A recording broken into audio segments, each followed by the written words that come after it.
Now, that actually brings us to another important feature of what these letters are, which is that they're written to be speeches. Paul's letters are written as arguments to deal with particular circumstances, but they're written to a community that's actually going through some troubles. They're facing some challenges, or there's certain behaviors that are going on that that need to be addressed. And so when Paul's writing to them, he's writing to them to respond to these particular circumstances. And so what he's actually writing to them is an argument. He's writing to them information that they need to hear and understand, and then respond and do something different.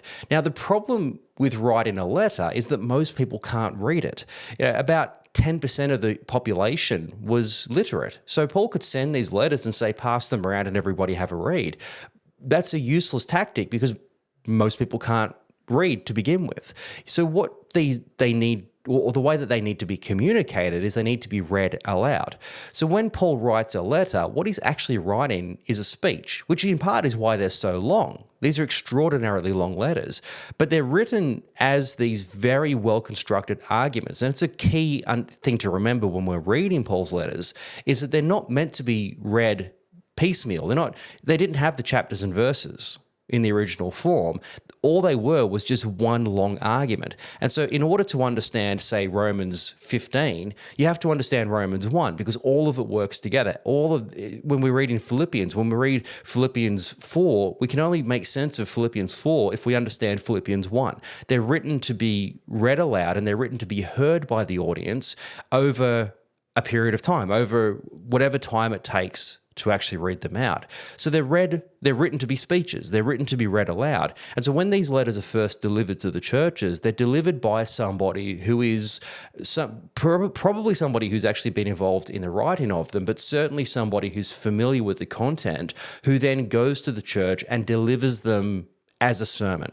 And so as a part of the meal, when they get together for church, they have a meal, and then after the meal, they have the worship time, they have the teaching time, whatever the practices of that particular church are, the spiritual practices, as I guess, that's all happening after the meal. And if there's a letter from Paul, that's when it's going to be read out. It's read out to the whole group that's gathered together at that particular time. And so you have to imagine these as being read out by somebody who's up in front of the group, and not just read out in some monotone voice, he's holding the scroll in front of them and just reading in a very dull voice, Paul, an apostle.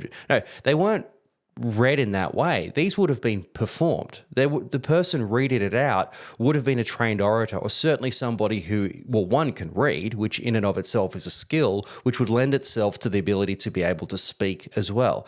And so you would read these letters out to the audience and people would hear them, they'd experience them. In fact, the really good orators, the really well-trained ones, would memorize them. They wouldn't even need the notes. They would actually have them memorized and could perform them. If you closed your eyes, you could almost imagine Paul was in the room.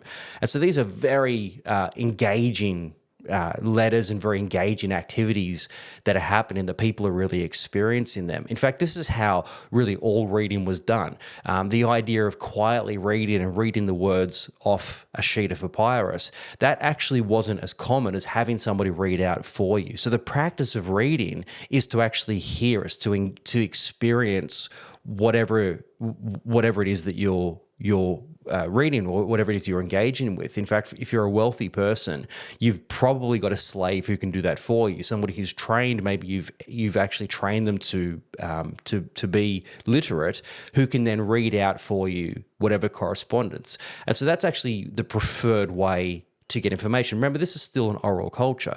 This is a culture where most people can't read, and so information is transmitted by speech. It's transmitted by orators, and so that's no different even for the elite. Just because you can read doesn't mean that that's your preferred way of getting information. Actually, mostly it's going to be done in like an audiobook. You can sit down and read it, or you can just have it read out for you and take the information in that way. So that's how Paul's letters are meant to be understood. And now, of course, that doesn't mean that that's how we need to hear them. Of course, we would sit down and we would read our Bibles, but we need to keep in mind that when we do read them, they need to be understood as a whole piece, as an entire argument from start to finish, and that one part only makes sense in light of everything that's gone before it and often everything that's going to come after it.